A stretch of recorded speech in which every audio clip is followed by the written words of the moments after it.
আসসালামু আলাইকুম। ব্যবসা ও ব্যবসা শিক্ষা গ্রুপের পক্ষ থেকে সবাইকে শুভেচ্ছা। আমি মোহাম্মদ শরীফুল ইসলাম, ফাউন্ডার হিসেবে অ্যাকাউন্টিং সফটওয়্যার। আজকে আসি আমরা বৎসা আপুর কাছে। বৎসা আপু আমার অত্যন্ত একজন প্রিয় মানুষ। বৎসা আপু থেকে শুনবো। চলুন বৎসা আপুর সাথে পরিচয় হই এবং বৎসা আপুর এই উদ্যোক্তা জার্নিটা আমরা বিস্তারিত জানবো আজকে, কিভাবে উদ্যোগ শুরু করেছেন। বৎসা আপু কেমন আছেন আপনি? আলহামদুলিল্লাহ ভালো। আমি তাজিদ আহমেদ বর্ষা, ওনার তাজিদাস ফুড অ্যান্ড ফ্যাশন হাউস।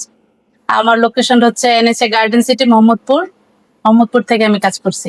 অনেক সুন্দর। মোহাম্মদপুরে অনেক উদ্যোক্তারা আছে, তার মধ্যে আপনি একজন উদ্যোক্তা। আপা, যদি আমি একটু শুরু থেকেই বলি যে আপনার এই উদ্যোগটা জার্নিটা শুরু হলো কিভাবে? মূলত আমি রান্না বান্নাটা আমার একটা শখ। ছোট থেকে আমি রান্নাটা আমি করতে পছন্দ করি, খেতে খাওয়াতে পছন্দ করি। আর আমার হাজবেন্ড খুব ভোজন রসিক, মিষ্টি খাবার, সুইট ডিশ, ডেজার্ট, পিঠা এসব আইটেম ওর খুব পছন্দ। তো বিয়ের পর ওর জন্যই আমি নতুন নতুন আইটেম প্রথম তৈরি করি। শুরুটা আমার রান্নার হাতে করি ওনার জন্যই। ওটা করতে করতে তো ভাবলাম প্রাতিষ্ঠানিক ভাবে একটু স্কিল ডেভেলপ করি। কিছু সার্টিফিকেট নেই, ওই জন্য 2015-তে আমি বাংলাদেশ পর্যটন কর্পোরেশন থেকে এনএইচটিটি থেকে এনসিসির উপরে একটা কোর্স করি, বেকারি এন্ড পেস্ট্রি প্রোডাকশনে।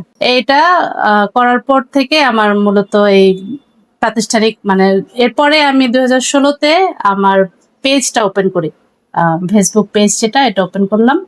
তখন থেকে ব্যবসায়িক ভাবে আর কি শুরু।